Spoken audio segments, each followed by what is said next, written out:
बिस्मिल्लाहिर्रहमानिर्रहीम। अस्सलाम वालेकुम नाज़रीन, आप यूट्यूब चैनल देख रहे हैं, मैं इमरान खान। नाज़रीन, पहली ख़बर तो ये है कि पाकिस्तान के मीडिया पर यह पाबंदी लगाई गई है कि आप अदलिया पे बात कर लें। अदलिया का जो बेड़ा गर्क किया गया है 27वीं आइनी तरमीम में, उसके ऊपर आप डिस्कशन करें। दो दीगर चीज़ें हैं जो उनके ऊपर आप बातचीत करें। 18वीं तरमीम में जो पाकिस्तान पीपल्स पार्टी के एतराज़ात थे वो चीज़ें निकल रही हैं, उस पर आप बात करें। आप उन तमाम चीज़ों पे बात करें, लेकिन आपने आर्टिकल 243 वाला मामला जो पाकिस्तान की अस्करी क़यादत की तैनाती के हवाले से या उनके ओहदे के हवाले से या आर्मी चीफ़ और फील्ड मार्शल के ओहदे के हवाले से जो आइनी तरमीम की गई है, उस पर आप बात ना करें, या अगर उस पर बात करनी है तो सरसरी बात करें और निकलें। ये पाकिस्तान के मीडिया को बाकायदा अहकामात दिए गए हैं कि आपने इसको डिस्कस नहीं करना, बाकी आप जो मर्ज़ी डिस्कस कर लें। अब पाकिस्तान में मीडिया के ऊपर मुकम्मल तौर पर चेक है, तो हम कुछ लोग हैं जो ये फ़ायदा उठा लेते हैं कि इस वक्त हम पाकिस्तान में मौजूद नहीं हैं और हम इस पे बात कर सकते हैं। पाकिस्तान में जो हमारे दोस्त हैं, ऐसा नहीं है कि वो उस पर बात कर नहीं सकते हैं, उनकी काबिलियत नहीं है। इस वक्त वो बहुत मुश्किल में और दिक्कत में है।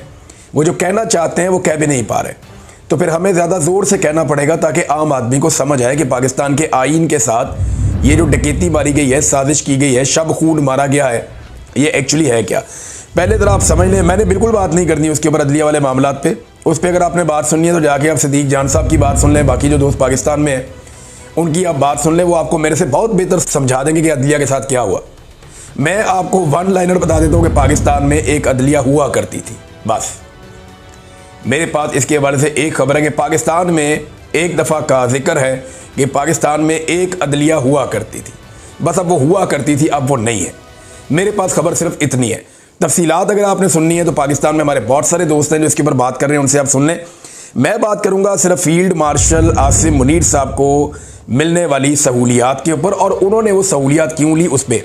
सबसे पहले तो ये 6 चीज़ें आपने याद रखनी है जो इस मुबैना आइनी तरमीम में मुबैना तौर पे उन्हें दी जा रही हैं।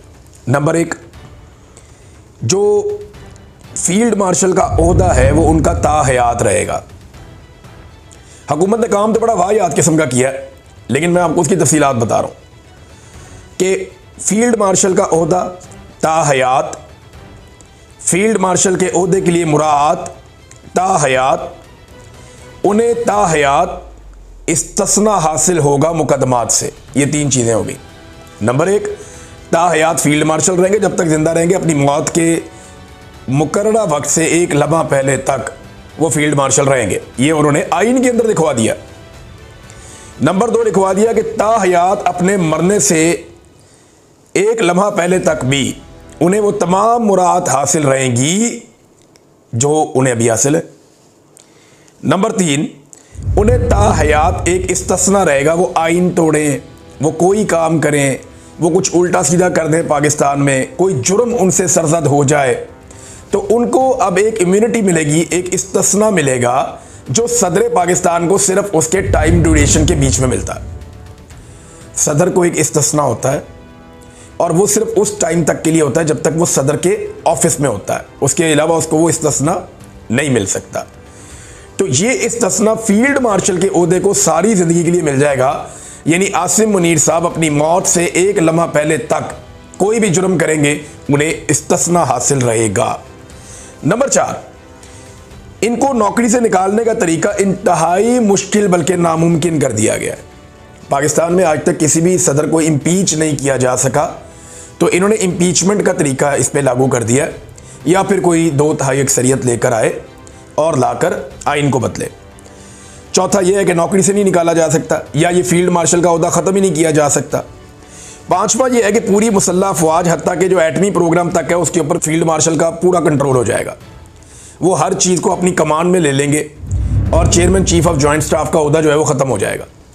और छठी चीज़, इसके बावजूद अगर उनका दिल करे कोई नौकरी करने को, मिसाल के तौर पे मैं आपको बता देता हूँ कि उनका दिल करे कि वो सऊदी अरब जाना चाहते हैं या गज़ा में जाना चाहते हैं, और उन्हें ये लगता है कि गज़ा के अंदर एक अच्छा पैकेज है, मैं वहाँ चला जाता हूँ, या सऊदी अरब में एक बड़ा शानदार है, मैं अपनी ज़िंदगी वहाँ गुजारना चाहता हूँ, तो वो आर्मी चीफ़ के ओहदे से रिटायर हो जाएंगे, वहाँ एक नया आर्मी चीफ़ आ जाएगा, लेकिन बतौर फील्ड मार्शल वो मरते दम तक मौजूद रहेंगे, और बतौर फील्ड मार्शल अपने इस्तस्ना के हमरा, अपनी मुराद के हमरा वो सऊदी अरब चले जाएंगे और खादमैन हरमैन शरीफैन बन जाएंगे।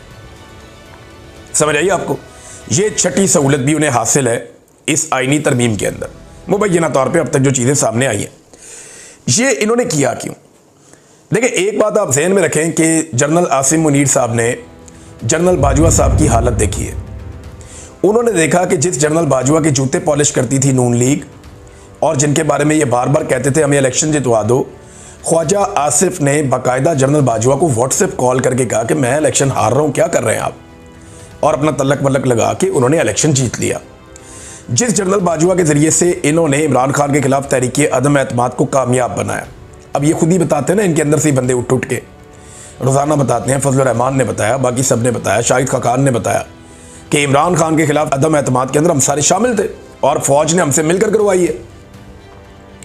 Bajwa was responsible for that.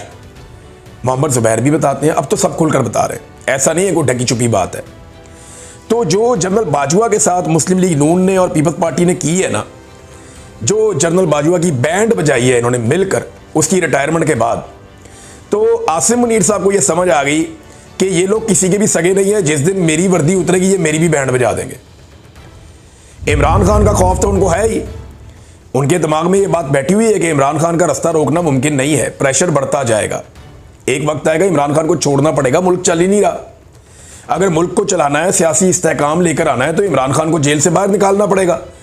लेकिन अगर वो जेल से बाहर निकलकर रेलिवेंट हो जाता है और इक़्तिदार में आ जाता है, तो मेरी तो ऐसी तैसी फिर जाएगी, क्योंकि हमने तो वो सारा काम कर दिया हुआ है जो जिसकी आइन और कानून इजाज़त नहीं देता। लिहाजा अपने आप को बचाने के लिए इस्तिस्ना ले लो। तो ऐसा नहीं है कि खाली इमरान खान से बचना है, इमरान खान तो आ रहा है और उसने तो आना है, और वो इसलिए आना है, आज नहीं, कल नहीं, साल नहीं जी, कितनी देर रोक लेंगे, मुल्क में इस्तेहकाम ही नहीं आएगा। तो अल्टीमेटली तो इमरान खान को बाहर आना है। तो इमरान खान बाहर आएगा तो उसको इक़्तिदार मिल जाएगा, ये ऑब्वियस है। बस सिर्फ कोशिश ये करनी है कि उसको 2/3 अक्सरियत ना मिले, क्योंकि अगर उसको 2/3 अक्सरियत नहीं मिलेगी तो वो आईनी तरमीम नहीं कर सकेगा और फील्ड मार्शल अपनी ज़िंदगी में इंजॉय करेंगे और वो सऊदीया में एक नए ओहदे के ऊपर जा भी सकते हैं। तो एक तो PMLN और पीपल्स पार्टी का उन्हें पता है कि ये बड़े बदीद लोग हैं, ये जैसे ही मैं ओहदे से उतरूंगा ये मेरी ऐसी तैसी फेर देंगे, लिहाजा मैं ओहदे से उतरता ही नहीं और मैं अपनी इम्यूनिटी ले लेता हूँ, इस्तिस्ना ले लेता हूँ। और दूसरा उन्होंने ये किया कि इमरान खान से बचने के लिए अपने इर्द गिर्द एक आईनी दीवार खड़ी कर ली। इसको और सिंपल कर लें, इमरान खान की जलगार हो रही है, वो जेल से बैठकर आसिम मुनीर साहब को ज़हनी मरीज करार दे चुके हैं। अब इमरान खान जिस आदमी को जो कहते हैं ना लोग, उसको वो इमेजिन करना शुरू हो जाते हैं, उसकी हरकतों सकनात पे नज़र रखना शुरू हो जाते हैं कि यार ये ज़हनी मरीज वाकई तो नहीं है। शहबाज शरीफ को अर्दली जब से कहा है वो तब से अर्दली लगना शुरू हो गए हैं। मैं सीरियसली आपको बता रहा हूँ कि मेरे अपने दिमाग में एक इमेज बन गया कि यार वाकई ये हरकतें तो वही हैं। तो अब ये भी एक बड़ी दिक्कत है कि इमरान खान साहब ने उन्हें ज़हनी मरीज कह दिया। प्रेशर तो इमरान खान साहब ने जेल से दबा के डाला हुआ है आसिम मुनीर साहब के ऊपर, और उन्हें नज़र भी आ रहा है कि इसको मैं कब तक आखिर रोकूंगा। तो एक तो वो खतरा है, और ये खतरा ना PMLN के कुछ टाउट्स और कुछ टाउट्स हैं एस्टेब्लिशमेंट के, और कुछ PMLN के अपने लोग भी हैं, और वो अपने मुंह से बरमला अब ये कहना शुरू हो गए। उनके ट्वीट्स मौजूद हैं रिकॉर्ड के ऊपर, उनके स्क्रीनशॉट इस वक्त सोशल मीडिया पे गर्दिश कर रहे हैं। नजम सिटी का ऐसा ही स्टेटमेंट है कि एक्चुअली ये आसिम मुनीर साहब ने अपनी मुस्तकबिल की प्रोटेक्शन हासिल की है जिस वक्त इमरान खान साहब इक़्तिदार में आ जाएंगे। अब तक के लिए इतना ही, अपना ख्याल रखिएगा, अपने इस चैनल का भी। अल्लाह हाफ़िज़।